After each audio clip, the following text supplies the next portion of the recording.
You all situated? I think so. I still have sweaty underwear on. Oh, I had this last time. Our last episode we recorded, I had come straight in from outside, and now you have. That's right, you did. Yeah. Yes, here I am. I'm rarely late for these recordings. If anything, if anybody's late, it would be you barely. But Yeah, I was that's like my 3 role. minutes, 3 or 4 minutes late today because I was cutting it close. I even cut my cool down a mile short. Now still late. What'd you have today? 12 by 1,000 on the track. Ooh, hitting Yep. some volume in that session. Trying to test out some shoes to see what I may prefer on the track for upcoming races. Trying to debate if spikes are needed, necessary, helpful, or if I should stick to some sort of, lighter road racing flat. So I did some experimenting today with 3 shoe changes, which is very Brakken-esque. This I love. And I have very specific thoughts on this. And since we have a shorter episode today, I'm actually thinking this is a good teaching point to talk about right now. Oh, okay. So you're looking at track races coming up, specifically the 5K distance, correct? As of now, that is the plan. Yes. And Part that of the is plan. for an adult. That is kind of the crossover point for many adults. And when they think about should I be still using spikes or not? Yep. Like most people who are trying to run fast on the track and they're not in college will wear spikes for sure up through the 1500 or the 1 mile. And then after that, it starts being debatable. Is the lightness in the grip of the spike even useful in the back half of the race when my stride breaks down and I'm Mhm. not my college weight anymore and I'm not running that fast and my ground contact's not that poppy anymore?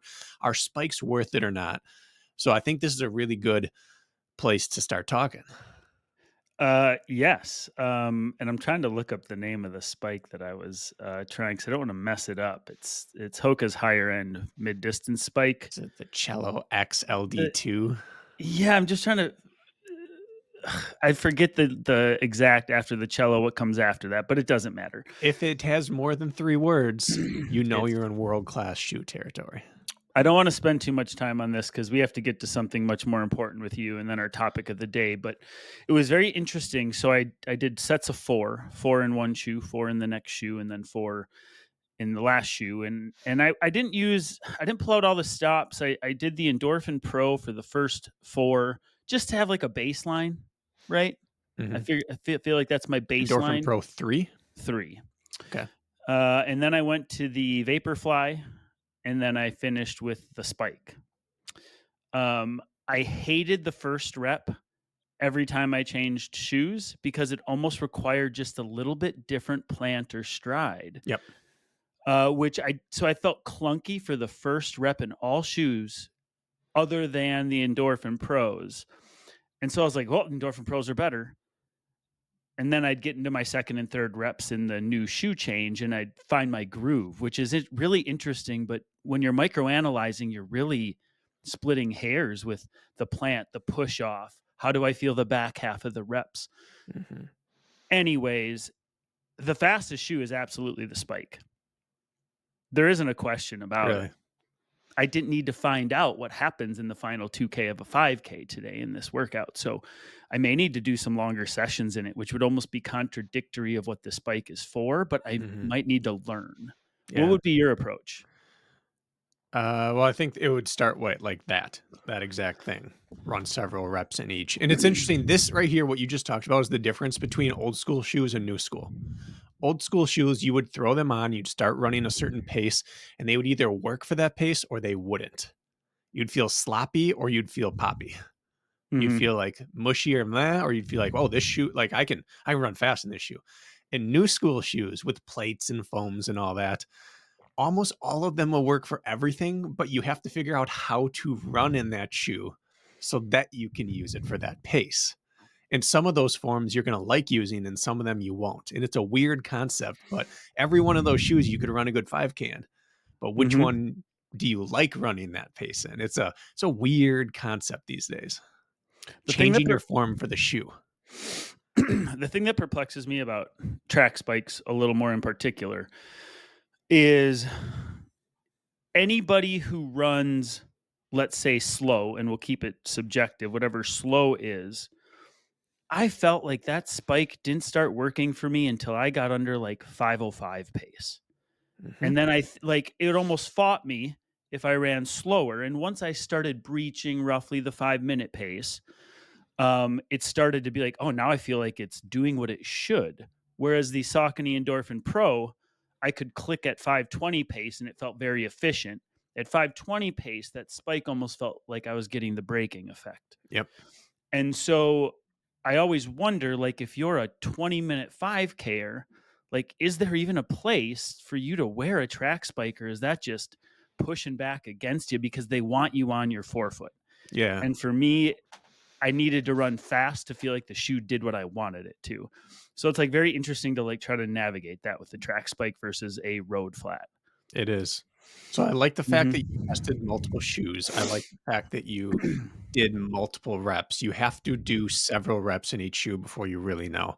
And I do like that you use the spike last so that Mhm. you could feel the most fatigue in your legs. And is this spike showing me right off the bat that once I'm tired at all, I can't use it or not? So that's how it starts. Still learning. No decisions have been made. But let's move on from me. Okay. You up last thing I saw on your Instagram story, which you rarely post to, was the picture of a toilet. Hmm. Yeah, that's how you were left, or we were all left. I'm gonna set you up, and then I want you to tell me about it. So, you are on how many years now? Let's not include this year. How many years in a row have you run under 5 minutes in the mile and dunked a basketball in the same year? How many years have you been going doing this? 20, 20, not including this year. not including this year. 20 years. 2004 was the first time they both happened. And in Bracken fashion, I believe last year and maybe last year was it or 2 years ago, you let it go down to the wire. The last 2 years. All right. And you let it go down to the wire, and unforeseen circumstances happened this year. So you were left between a rock and a hard place. Tell me how it went. Tell me what happened. Well, Macaulay was coming home for Christmas. And so I decided I would save it. I had dunked already this year and I hadn't run the mile, but the mile wasn't going to be that much of an issue because I was in 2 years ago. I did it on December 31st and it was my first outdoor run. And that was going to be an issue. I was coming off quadricep tendinopathy and I didn't even know if I could run the mile flat on concrete without it flaring up. So this wasn't going to be like that this year. And he wanted to run with me. So I thought this is going to be fine. And I got the flu as bad as I've had it in like a decade. I threw up Oh. from sickness for the first time since elementary school. I just don't throw up. It goes the other way always. And I was like, this feels really weird. I, I don't know. I'm just going to turn around and look at the toilet. And the moment I did, I just started throwing up. I was like, wow, Ugh. this is what people do. This isn't any good. I don't like this. And so I was really, really sick. And I lost 11 pounds in the first 30 hours. So suddenly the What mile day became did this start? Sorry, just so for 26th. time. So the day after Christmas, and you were planning an attempt sometime between Christmas and New Year's. Yeah, that next morning I was going to do it. Oh, the 27th was your original attempt Oh, plan. 26. So 25th at night, like at 1-ish, I threw up. So that next morning was when I was thinking I was going to do it. Mm. Plan was to put those Christmas cookies to use. So, so that first of all, throwing up is probably my least favorite sick symptom. And you probably had a fever and you were the Yep. chills and the whole nine. Yeah. Now you're depleted. Haven't been training to run a fast mile. So how long were you sick for? 3 days. Yesterday was the Uh, first day I felt good or good. normal ish. Like still, if I eat something, I feel rough for like half hour, an hour. But I Hmm. was like, I could, I wasn't pooping my pants anymore. Oh, I'm sorry that was the situation. So you decided on the 30th, which was yesterday, we're recording this on the 31st, to say, "Hey, I'm gonna try today, and if I need another crack tomorrow, I'll have it." Was that the logic? Yeah, Macaulay was part of that. He was like, sometimes that you need to get one high heart rate effort out of the way that doesn't work, and then it's like a rust buster. So I decided, yeah, that's smart. If I get like 600 meters in and suddenly I'm at like 190 heart rate and my body's just shutting down and I have to puke or whatever, that maybe then it'll go better the next day. And a mile's short enough that even if I got 3/4 of the way through, I could still recover and do it the next day. So I decided to just go for it yesterday. And what happened? Well, I was fortunate. I ran 4:58, got it out of the way, didn't have to worry about it. The crowd goes wild. All right. So how did it go and how did it feel? Did it feel in control or was it absolutely terrible? No, it felt it's weird. It felt very good. It was not a max effort. The bad part was the tracks were inaccessible, and the only track I had accessible that I knew would be open was concrete, and I just didn't feel like it. It was a little windy yesterday, and I didn't feel like running into the wind 4 times on a concrete track. That sounded really dumb to me. So I No. ran on a bike path, and I was messaging you beforehand. I don't have a pancake flat mile stretch anywhere, and so if I ran with the wind at my back, it was going to be a net downhill mile. And I wouldn't really mind that if I was running like 4:30 or 4:40. It's like whatever, I would have done it anyway. But if it's going to be like 4:58, Mm. that drop is unacceptable. That's the reason you went under. So my options were either find a point where it went up steeper and then down with the wind at my back the whole time, or go out and back and just make it fully legit that there was no advantage. So I ran an out and back. So you have the turnaround point and you're out into the wind and slightly uphill. So it's just weird to pace, but effort felt fine. Felt good. I think you lose 2 seconds turning around at minimum. Yeah, I think minimum 2, 'cause you have your deceleration, like, probably 10 meters, and then Mhm. reacceleration plus the actual turnaround. Okay, and, did you have a pacer? Did anybody go with you? No, I went by myself. I thought, "I'm gonna feel this one out today, and if by the halfway point I know, I'll just step out, and then tomorrow I'll pull out all the stops." Get someone on a bike, and I'll do it on the track, and So 21 years straight, and both the last 2 years were in unideal conditions circumstances. well, that was 2 years ago. Last year, I had the dunk I had to do on New Year's Eve. I hadn't dunked yet that year because of injury, Okay. but yeah. Yeah, kept her going 21 years, and now get it like next week, this week, I'll probably just do it again, get it out of the way for sure, and then work on getting to the point where it's not in question for a few years. Which one's gonna go first on you? The dunk or the Absolutely ability? the dunk. So you're 6 feet flat, right? 5'11", 6 feet No, flat? officially, the last time I went to the doctor, I was 6 foot 1/2 inch. Okay, so 6 feet, let's call it. To dunk, primarily training slow twitch Mhm. at 6 foot flat and 37 years old is, I think, way more impressive than running sub 5 in the mile. Yeah, and that's gonna go first, and it's not even gonna be close. Like How close? 2 How years ago, close are you? the mile I ran as my first real run back. So, I could not do that dunking. There's no way I could do nothing for 9 weeks and then step out, and not a chance. That's too much fast twitch. That's gonna go far earlier. That'll go, like, probably 10 years earlier than the mile will, at least.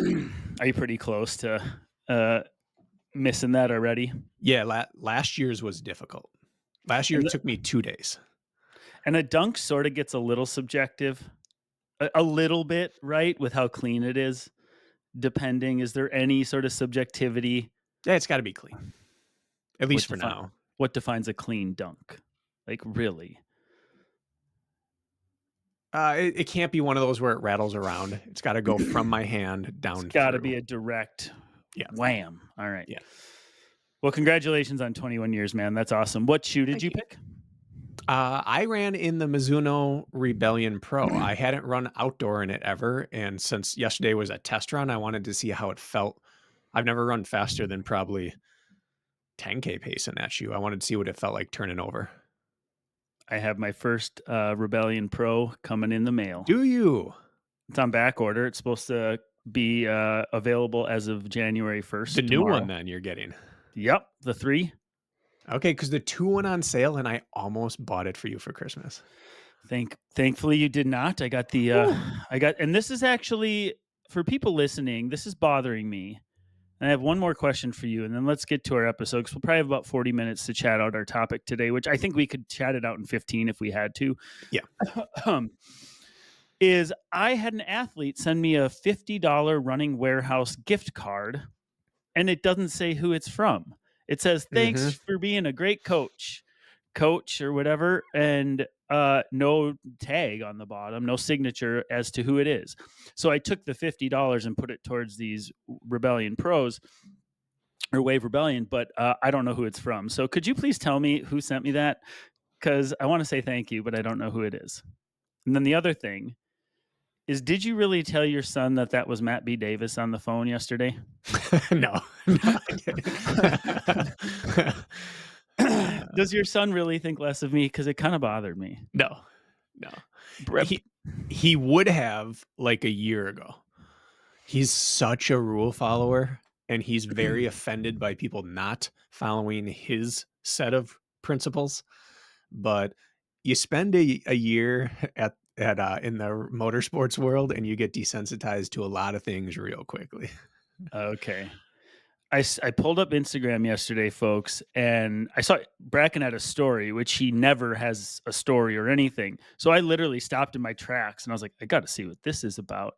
And it's Brakken saying he's going to run his mile time trial.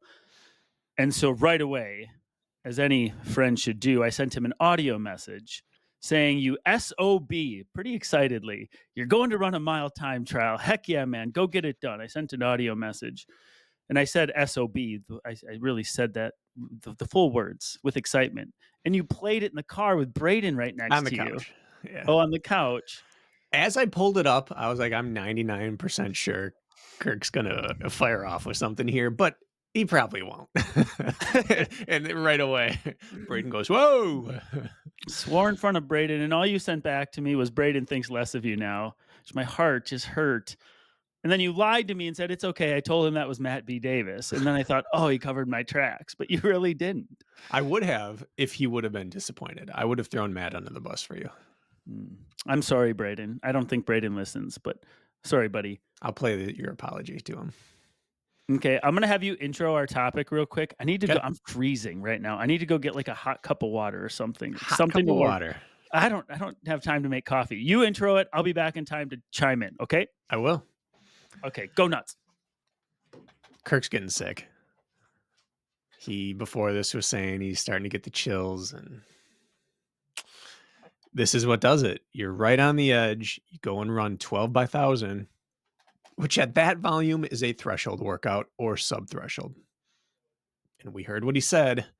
The spikes didn't come alive until he got under 5:05 pace per mile, which Kirk's a very good runner. 5:05 pace is not his 1 hour race pace. No, it is not. Not even close. And so he ran way harder than his immune system wanted him today. And this is it. We're going to look back on this date and realize this marked day one of Kirk's descent into his winter flu. He's back now, and we haven't even introed. Did I make it back in time? You did. I haven't even started the intro. I was talking about you. What were you saying? You're going to have to listen back to find out. You'll never know. Oh, my wife is home. I didn't think she was. So I put some water in the microwave. She's going to hand deliver it to me in a moment. Wow. This is service. Yes. All right. So we get, I just saw an Instagram reel of a guy just ripping apart fitness influencers. And one of his things was, and they're always like, all the people have been asking me, I'm getting hundreds of questions. And the reality is no one's asking you. You're just saying that to give yourself permission to talk. Well, I'm about to say that. We get a lot of questions, or people maybe not always even asking questions, but through their other statements, kind of self-tattling the fact that they have no clue how to warm up for a race. No clue whatsoever. And so we are starting a series of Training Tuesdays about how we think about blank, so that we can refer people back when We don't have a great catalog system for our training Tuesdays, and it's hard to say, oh yeah, go back to episode 273. And I think that's when we talk about threshold training. So this is going to be how we think about blank, and they're going to be kind of like principles of running.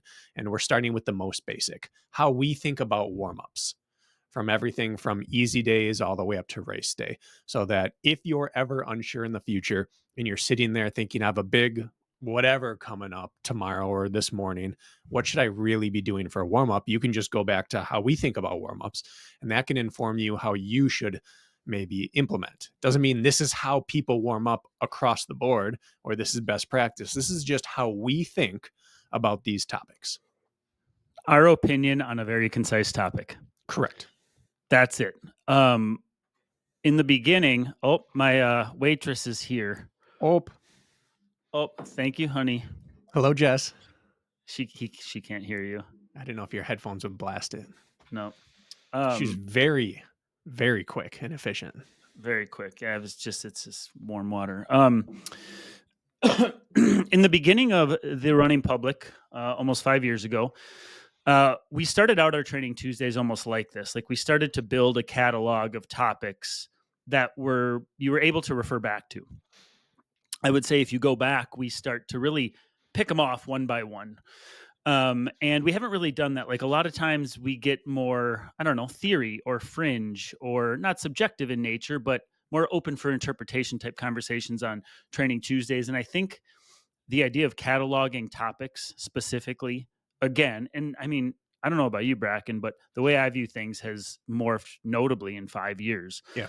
Mostly through my own learnings and then working with athletes. And so we're due to break it back down to basics for you, and give you our fresh take on it. So that's where we're at. And this could be what? Could be 5-episode series, could be a 20-episode series. We're going to go until we feel like it's served its purpose. I have 5 topics written down. This was not one of them.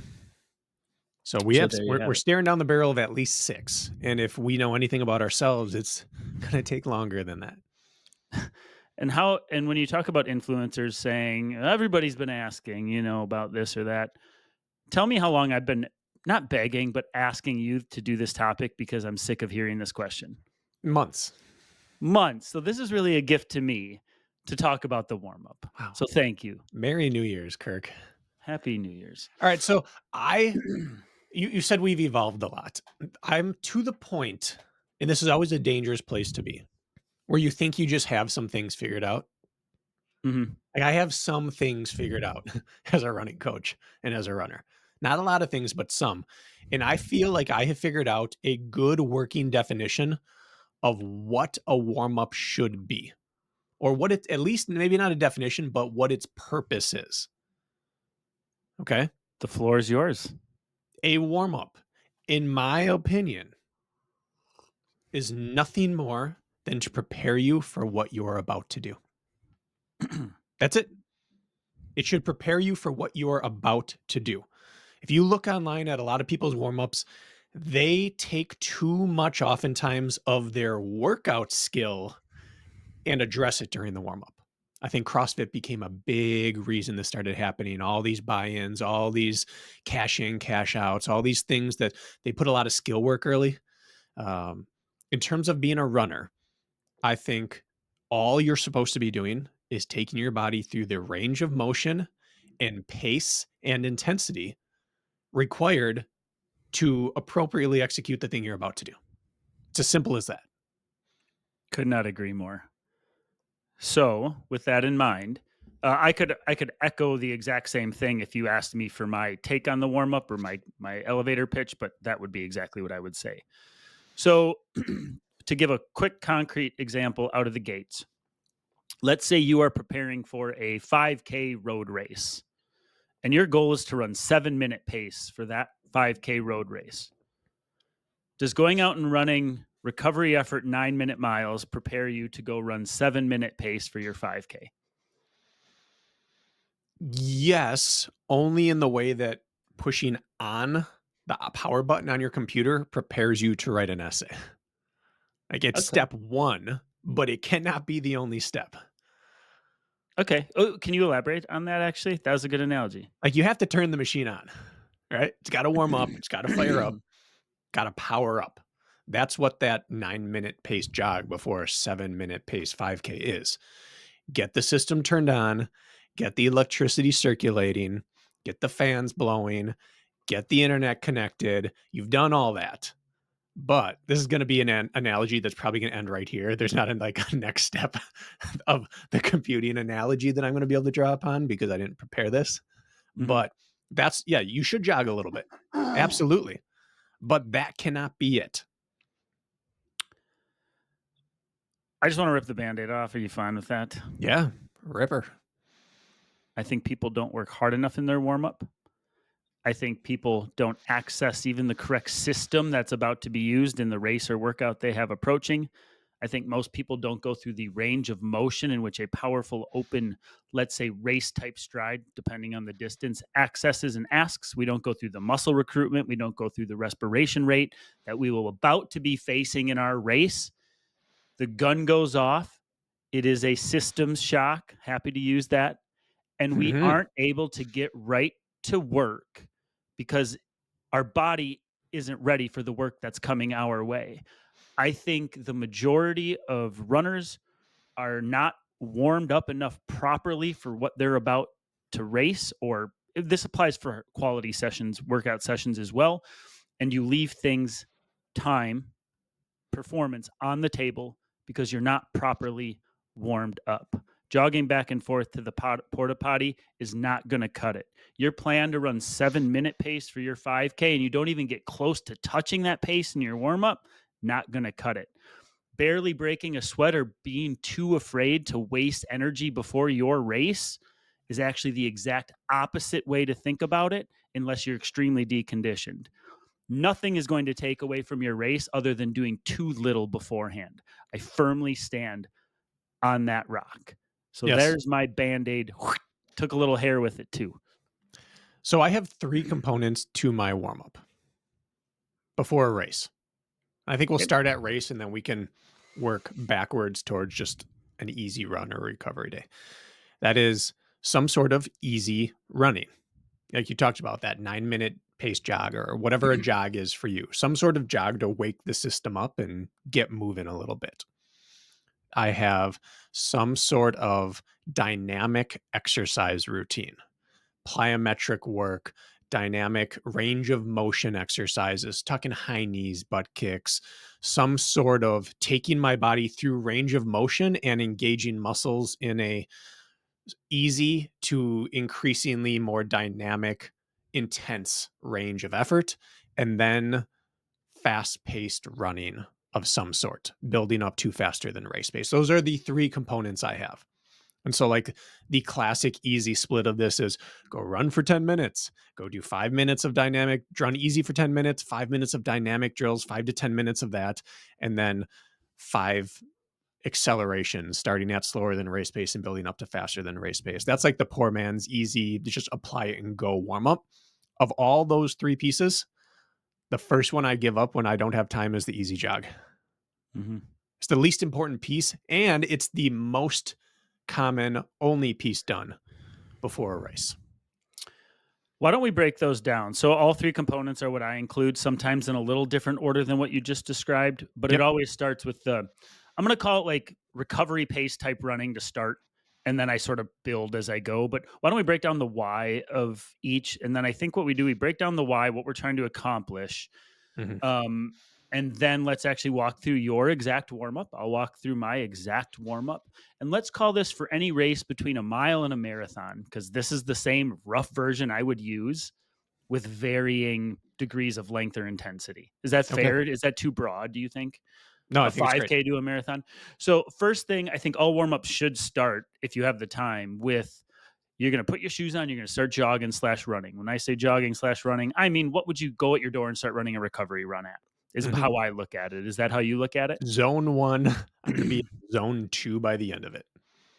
Okay. And what's the purpose there? Why don't you kick it off and then I'll play cleanup? That's it. Half of it is just rhythm. It's just starting off how you've started all your workouts all year long. Just do the thing your body knows happens before you do something intense. And then the other half is just to get the systems all started. We're setting the tone. The bell ring, dong, like class is in session. We are jogging now. This is going to be a hard run today. We're laying the basics. The most basic version of running fast is running very slow. Let's get into it a little bit. Start getting the blood pumping, start getting the respiration rate up a little bit, arms swinging, legs turning over. Start thinking about all these little cues. How's my body feeling today? What am I going to need to address in the next stage of what I'm doing in order to bridge the gap between jogging slow now and running race pace later? Yeah. Yes. Get my body temperature up, get a sweat started. That starts loosening up the muscles, the fascia, the tissue, starts allowing access to range of motion. The respiration rate, of course, will go along with it. But the idea is like, for example, if it were 40 degrees out and you show up with a t-shirt and shorts and start jogging, that may not accomplish what I actually am trying to accomplish with the first part of the warm up because of the temperature outside. Like, we want to get the body temp up, we want to get you warm, sweating, and loose because the body's just going to work more fluidly, efficiently, opening the pathways, as you said. So, like, for example, in cooler temperatures, I'm overdressing and making sure with the goal one's body temp needs to get up for me. In the summer, of course, it happens easy. Put on your t-shirt and shorts, go run, and you'll get your body temp up. But Mhm. we've had this conversation, and I said it pretty brash in our initial. We did a warm up and cool down episode a few years ago, and it's like all you idiots standing at start lines with your hands in your armpits, shivering with your teeth chattering in your t-shirt and shorts. Like, don't be that idiot because you're not gonna be ready to access your fitness out of the gates, right? Your muscles in Yep. particular are not going to be ready to go. So my main objective there, just to simplify it, is get your body temp up and get a sweat going. That's why we're going to start our running. That's it. Yep. Yeah. Yeah. And then from there, the next stage generally, and it doesn't have to be this order because I have different warm-ups I use where I go in and out of these kind of things. But my belief is next you take every body part you're going to use in your competition Mm. and take it through every range of motion and muscle tension and recruitment that you're going to use during the competition and do it in a non-running fashion. So I generally start from the ground and I move up. I start with my calves. I've already jogged, everything's loose. Now I'm starting with walking up on my toes and walking on my heels. I'm taking my calves through lengthened and shortened muscle distances here, shorten them, lengthen them, get up on my toes, get on my heels, walk on my Hmm. tiptoes with my feet neutral, and then toed in, and then toed out, and then walk on my heels, neutral, toed in, toed out, and then move on up the range from there, working on high knees, butt kicks, Would you hip do the swings. ankle stuff, even let's say if it was a clean surface road race or a track, or are you talking that'd be like, hey, I'm on the trails? Just out of curiosity. I do that for everything because calves are also a weak point for me. So I want Okay. them fully taken through. At my most aggressive stride, I'm up off my toes. And at my lowest stride, I'm not a heel striker, but I'm close to it. But I'm taking it through every range of motion it could possibly experience during a race. And I do think it is more important for trails, for uphill, downhill. You don't want to hit something where suddenly I lengthen my stride downhill or take an impact that I haven't gone through that plane of movement yet. But Okay. calves, hamstrings, quads, hips, lower back, something non running in motion that stretches it while moving, not static stretching, dynamic stretching in range of motion and mobility that takes it through the furthest extreme range, starting with the smallest extreme and moving to the most extreme version of what it's going to be asked to do during the effort today. Do you do any static stretching before efforts? I do not Yes, I anymore. do. And it started probably 5 or 6 years ago. And that's just my lower back. I'll get in a Mm. pigeon pose or something like that for 10 to 30 seconds, depending on how stiff I am, just to make sure my lower back hip area gets loosened up slightly. Outside of that one thing, I don't do any stretching. Okay. So you'll go from your recovery run type effort, the sweat's going. You'll do that for 10-ish minutes or so. I don't know, what is that roughly the time domain, let's say, for you? Given fitness, it's 5 minutes either side of 10 minutes. So anywhere from 5 to 5 to 15. 15 minutes. Yeah. Okay. And then you're going through dynamics, working range of motion really is what you're doing. Getting those muscles firing, getting the joints to move and rotate, elongating the muscle slightly for short bouts and like some sort of plyos, right? Butt kicks, high knees, toe touches, things like that. Yep. And Yep. I Leg personally swings. do it. I go down like 20 to 30 meters and then I jog back. And then I go down 20 or 30 meters and then jog back and then I switch exercises. And one of the jogs I'm jogging forwards on my way back and the next one I'm jogging backwards on the way back. But I'm moving the whole time. My goal is to sweat through my clothes by the time I'm done with this. So you're still increasing your body temp and actually breathing heavy during this. Like usually, so we go about this in a little different order. I'll explain, Yeah. but I do include all of this in my warm up. And I'm like breathing hard. I'm like almost like, God, I'm high knee or butt kicking or doing my leg swing so much. I'm even getting like a little bit of a burn. I'm breathing. My heart rate may Yep. be jumping up into the 130s with my heart rate monitors on. I'm like, am I working too hard right now? Should I be like chilling? Like, you almost want to be asking yourself that question in the warm up. At least I do. Like, that kind of tired my legs just a little bit for some reason, or I feel a little burn in my calf from what I just did. Hmm. And that's how you want to feel because those are all the things you're going to feel in the race. And you're just, I think, opening pathways. So like you can feel like you're working, like actually working during this. This isn't a passive thing. We're not like, hey, high knees and then we're dawdling. Like this is very purposeful. My heart rate may be as high as if I were jogging or running, to be honest. And Hmm. I'm going bing, bing, bing through these things pretty quickly, keeping the heart rate up. Are you doing the same thing in general? Yeah. And from time to time, I'm actually having to like stop and like, all Get right, a calm breath. down. I don't Yes. want adrenaline yet. I Yes. need to stay chill, but I'm keeping myself like a little bit geared up and moving here. My caveat to all of this is that everything gets taken down one half of a notch every distance I go up. So for the half marathon and a marathon and an ultra, everything is becoming a little bit less intense Hmm. because I don't need to burn through some of these pieces of energy now. That's a technical term, pieces of energy. And I don't Yeah. want to spike things too early, but I still need to go through the full range. How would you measure pieces of energy? What unit would you use? I'm picturing it like a video game bar, Okay. Yeah. Like a power meter. a power meter, yeah. Okay. Yeah. Right. But not like a cycling power meter, like a video game power meter. Like an original Nintendo pixelated square. Exactly. Yes. Okay, yeah, that's a good I like that too. All right. I'm picturing like you ever like play like Mario Golf and the power meter goes whoop That's up good. and then whoop back down. You want to hit it in the middle? Yeah, Yeah, I was that's what I picturing picture. like some sort of like Mario, Mortal Kombat or Mike Sure. Tyson knockout or, but yeah, same kind of thing. Okay, glad we're on the same page. So, got it. So you run through plyos.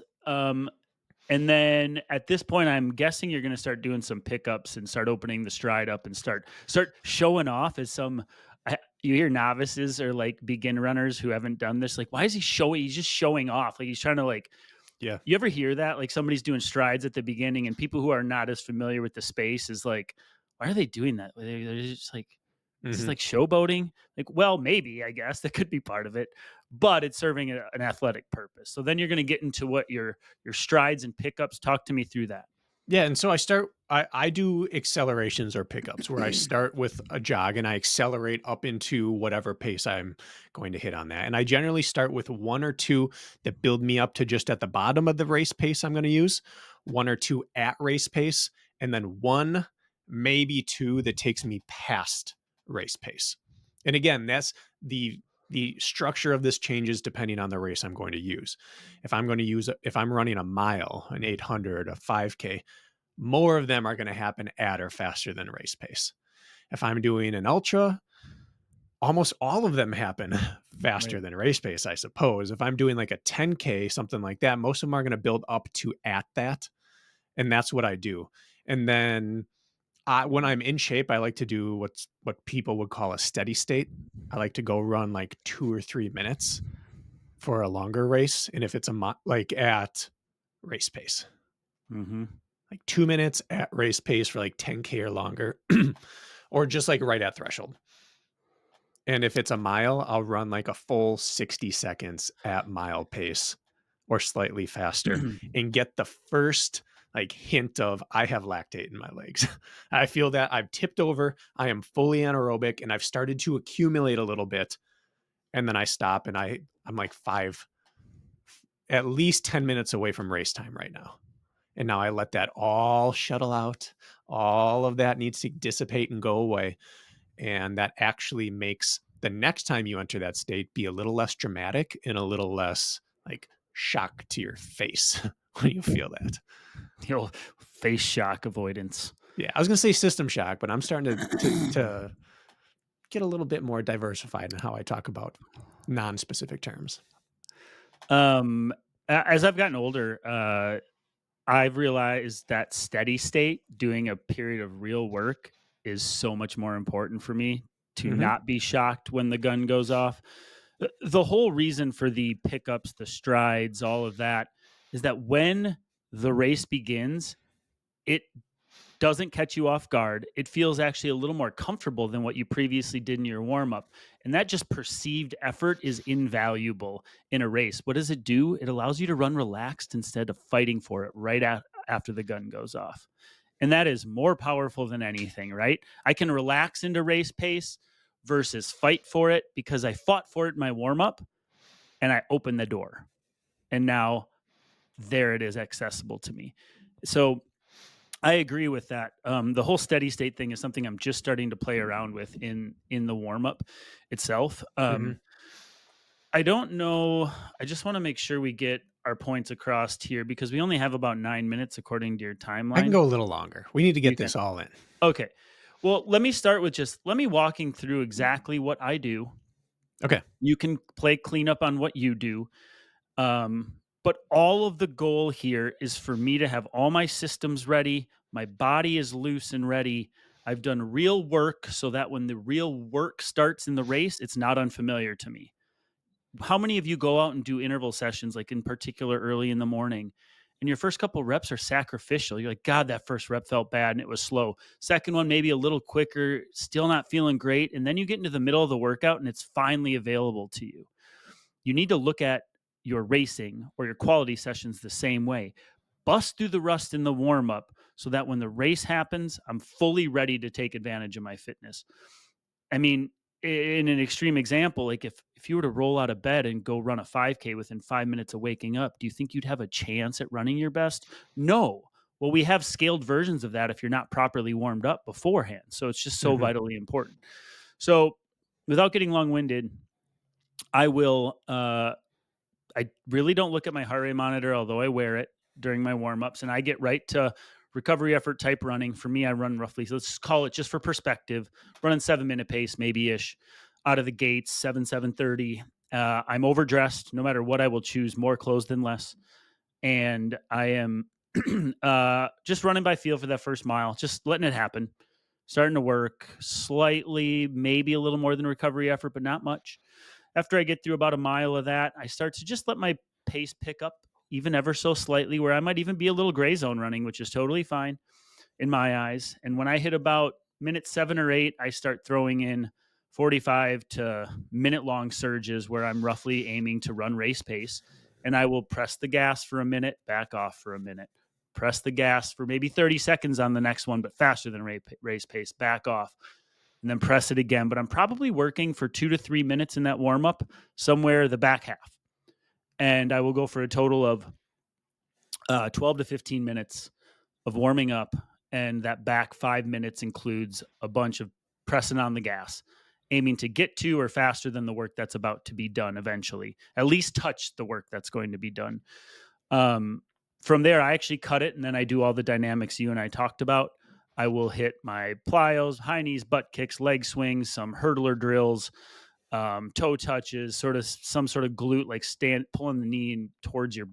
What is that movement called when you pull your ankle and knee towards you as you're standing up? Kind of a Like glute stretch, standing but figure 4. yeah, standing figure four. Sure. Yeah. Standing figure four. And then from there, what I typically do is get into my fancy shoes because you always got to have a pair that you're not warming up in your race shoes, heaven forbid. Oh, goodness. And then I get to what Brakken likes to do often before the race. And then I'll start really opening it up for 15 to 30 second strides where I'm accelerating, hitting a pace I'll never touch on the race, probably shutting it down, doing a few of those. And at that point, sweat's dripping down me. I'm questioning if I've worked a little too hard. My heart rate might be even the 150s at points. On some of those pickups, I'm almost looking to breach 160 towards the end because my lactate threshold's 170 ish. I want to be working. And then even if it's 5 minutes before the start, the work stops, you're going to be completely ready to go when that gun goes off. You're going to be loose, available, and not shocked by the effort. So, without elaborating any more than that, that would be like my warm up. And I generally leave for my warm up about 35, 40 minutes before the race or the effort. So I have enough time to run to the porto. I'm jogging everywhere. Um, get the body temp up, keep it up until the gun goes off. So that would be my synopsis. Now, if you're sitting here thinking, that's too much for me to do before a race, that is a really good thing to hear. And what that means is you're not really ready to race whatever distance you're thinking about. And that's okay. That's not an insult. What that means is you don't have to worry about getting out hot because you don't have the fitness to rev out from the start and race from start to finish, which means you get to use the first kilometer or mile of this race to build into how you're going to race. And all of this is a little less important, still important, but that means you get to cut back on the run. You get to cut back on all these accelerations. You take out the steady state. That's not for you. But until you can handle, I would say 90% of what we just talked about, you're not ready to race from step one in a race. And you need to be able to self identify that. Because the feeling that this gets rid of is that feeling people always question us about is, I hurt so bad in mile one, and I finally come back around and I'm ready to race by 2 or 3 later in the race. That means that you either don't have the fitness to go out at the pace you wanted to, or you don't have a warm up that's getting you through that feeling early. When Kirk said, and I think it's one of the most important takeaways of this episode, is questioning whether I've done a little bit too much. That means you've gotten past that getting slapped in the face in the first 400 to 800 meters of the race. When you're 1 minute in and you're gasping, you're like, this is way too hot. This is too fast. It's either warm up or it's pace, or it's a bit of both. So you need to be able to do all of this so that you don't feel that.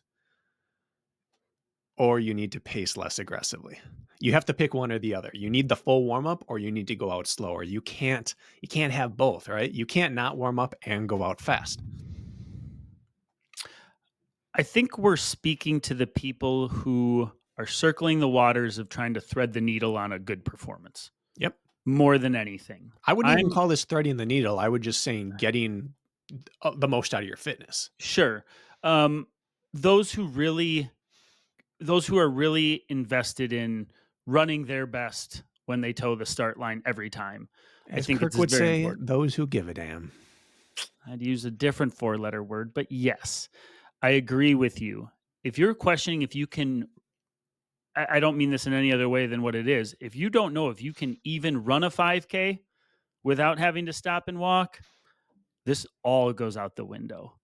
You're only micro jogging to the porta potty and back, maybe overdressing so you're not cold when the gun goes off. And you're going because it would be such a detriment if you don't know if you have the fitness to run for 3.1 miles. So there's many caveats to this. We're speaking about performance in a sense where we're at the point where we want to microanalyze how to get there. If you have a time or a pace goal, this is for you. Yeah. So do you want to touch on your warm up just a little bit more specifically? Yeah. So the one I talked about initially is the general warm up, but I am a believer. Okay. So there's 2 schools of thought here. The first is that dialed in athletes need to have dialed in warm ups. You do not deviate from your plan. And I think that's well and good when you're a college athlete or a professional athlete. The rest of us do not have the luxury of having things catered to us, where the bus is going to arrive on time and the golf cart's going to take you from the warm-up area to the start line and they're not going to start without you, that kind of thing. The rest of us, I believe we have to prepare for real world scenarios. And that means you might have 35 to 40 minutes to get your full warm-up in and all your pooping at the Porta John. You might have 20 minutes. The race might get delayed 30 minutes. And so I believe we should all have flexible warm-ups, which is why this is how we think about warm-ups, not how you must warm up. Because as soon as that goes out the window, suddenly your comfort blanket's gone and now you're set up for potentially failure. So I have the other style of warm-up I use, which I use for probably 50% of my quality workouts. and end up using at a lot of my races. Anytime I have a question on how the time frame is going to go, and that's where I combine all of it together. I do like a 30 to 60-second run, easy run, jog, recovery pace, and then I do dynamics for like 30 seconds. And then I run another minute or two and do my next round of dynamic movements. Then I run another minute or two and do another round, and it's combined all together. And after about 5 minutes of that, I do my first acceleration or pickup, and I do a longer one, a more gradual one, maybe a 60-second. And then I do another round, and I just keep cycling closer to what I'm going to be needing to use. And that way, if I have 10 minutes or if I have an hour and 10 because it keeps getting dragged out, I can modulate what I'm using in what proportion so that I'm ready. But it's all the same components: calves, hamstrings, quads, hips, glutes, lower back, starting from slower than working to faster than race pace. I'm making sure it's all ready, but I don't have a magic formula of how it goes together. It's that every box gets checked beforehand. For example, that mile road race I run what seems like every other summer on 4th of July. It has never been cooler than 90 degrees. There is no shade on the course. And to get to the start line, you have to run 1 mile down the road to get there, Hmm. uncovered by any shade. It's just really hot. I don't do a warm up run on this day. I do 30 to 60 seconds of dynamic exercises, and I do a stride back. And I do 30 to 60 more seconds and another stride. And my strides just get progressively longer and faster. And eventually I'm ready to run a mile because it's 94 degrees with no shade. I'm not going to go run for 10 to 15 minutes and just sit there and sweat and feel depressed. I'm going to get it in a more compacted manner because it's going to take me shorter to warm up. So I have many, many different warm-ups I use, but they all contain the same movements. It's really how much do I space them out? I think there's many ways to do it. And right, your core body temp is probably already up. You already probably have sweat on your brow before you take your first step or Tying do my your first. shoelaces, it's Right. dripping off my forehead. Right. Um, I think underneath it all, I think the biggest point to get across is if you are simply going and jogging for your warm ups, you are leaving a lot of performance on the table once the race starts. Yeah. And whatever version of more work in your warm up you believe you can handle for your fitness level, let's flirt with that line. Yeah. You know, I'm at the point where I may run a hard 4 to 800 meters before my next 5K race Mhm. because that's what it takes for me to get there now, which is acidine to really think about doing that much work, maybe even at race pace before a race. But I would rather that than be slapped in the face when the race starts. Yeah. And as an addition to this conversation, a lot of times in these warm-ups, folks, they don't always feel great because you're busting through that rust in the warm up. So a lot of times that first pickup might feel more labored, or gosh, do I feel a little tight today? Or why does this pace feel so hard today? I'm going to have to race at this and my pickup felt so labored. That's fantastic because you're getting it out of the way now. So you don't feel it after the race begins. Mhm. And your warm up is a liar. It is an absolute liar. I have floated in my warm ups and had a piano land on my back early in the race, and I have had sluggish warm-ups. And once the gun goes off, I float. You cannot microanalyze, even though we all do, how that warm-up feels Nope. because it is, gosh, I wish there was a predictor, but it has not told me much as far as what's actually going to happen once I get into the meat of a race. So that's also just a little bit of an umbrella to put over this whole thing. Like, I don't even care how you feel during your warm up, you're doing it. And you're We doing it s like we told you. we And we'll say see this what every happens. time. Your warm-up will lie to you to the point where you have to say, if I feel terrible in my warm-up, I start getting excited because I know that means something good's coming. You have to wire your brain to think that way because Mhm. you will feel like death during your warm-up. Kirk, the best example of all of this was shown to me during karting this year. There's Okay. noise ordinances at most of these places, and you can't start up too early, and they don't want people revving their engines at 5 in the morning, getting everything ready. So at our track at 8 a.m., the first time you can fire up your engines. And so first weekend, I'm a sponge, right? I'm just watching what's happening. And as soon as 8 a.m. hits, everyone who's in the first race of the day, their cart is up on the stands and they immediately fire up the engine. And they just let it sit there and idle for 2 or 3 minutes, just letting it warm up, letting it circulate gas and oil throughout every little part and component in the cart. And you know what they're doing during that time? They're Hmm. checking tire pressures. They're taking their steering wheel and they're taking it from full range of motion from one side to the other, making sure there's no bind up, making sure everything's moving. They're spraying lube on the chain. They're putting extra tri-flow on all the bearing parts. And then after 2 or 3 minutes, and the idle has now, at first it like sputters and it's idling low, and then it starts catching and it burbles and it kicks high and it's going way higher than you'd expect. And eventually it settles down to right Hmm. where you would expect it to idle. And then they start revving it a little bit and they rev up a little and let it die and rev up a little and let it die. Right. And eventually they're going up and hitting the limiter and making sure it's hitting the limiter that day and then letting it die down and seeing what that does. It blip too low then. And then they go through one more round of that. They make sure that the tires are now getting warm. They're pumping the brakes a few times, making sure that the brake fluid and pressure is good. And then they head off to the track. And I was watching this thinking, this is watching track runners warm up. They're setting their idle. They're getting their heart rate. At first, it's going to blip way a little too high because you have too much adrenaline, and then it's going to settle down and you're going to be steady there. And then they're going through their range of motion, making sure every direction it's going to have to move, it can move. And then they're starting to rev the throttle a little bit and then revving it more and then making sure they can hit their limiter. And then once everything's good and they've tied down their shoes one more time and checked air pressure, they're off in their race. And they know that nothing's going to surprise them off the line because they've gone through every system check. That's all a warm up is designed to do. Test everything you're about to use, make sure it's all working properly, and make sure it's warmed up to the point that when you step on the gas, nothing gets shocked in your system. It's already been used. You know it's fine. That's all this is. Yeah.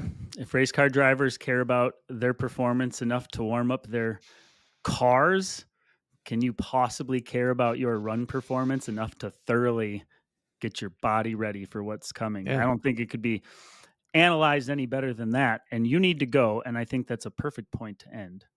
Okay. What do So you think? we not talk about easy runs?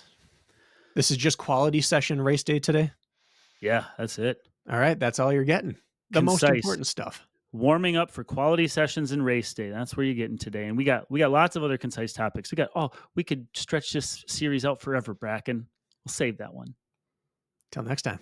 Happy New Year's, guy. See you in 2025.